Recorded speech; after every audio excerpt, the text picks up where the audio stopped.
graph of f of x being equal to negative the square root of 27x for x greater than or equal to 0 is sketched below, and the point 3 and 9 lies on the graph of f. That bit right there. Use your graph to determine the values of x for which f of x is greater than or equal to negative 9. So negative 9 is a y value, which is this. Creates a boundary like that, and then that 3 is what we're being asked about because it's the x value, and that's what they want, values of x. Now, because this is basically an inverted parabola with a domain restriction, if you will, it's quite easy to see that, well,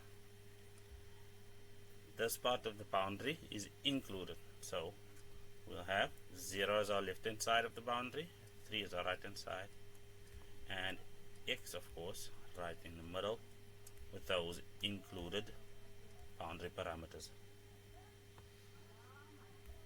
Write down the equation of the inverse of f in the form y is equal to, include all restrictions.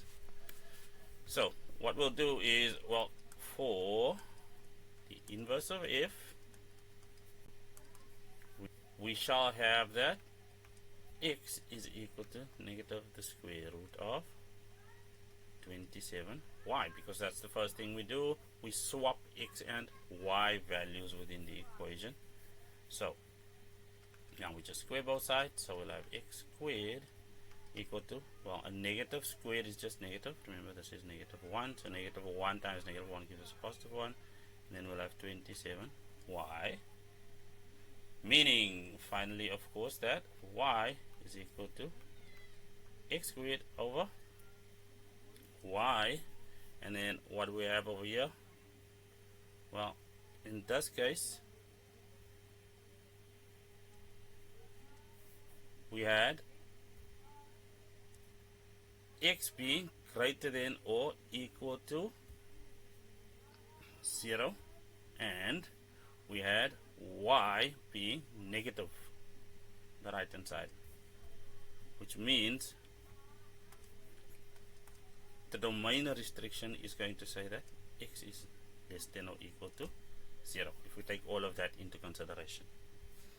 Now, describe the transformation from f to g if g of x is equal to the square root of 27x.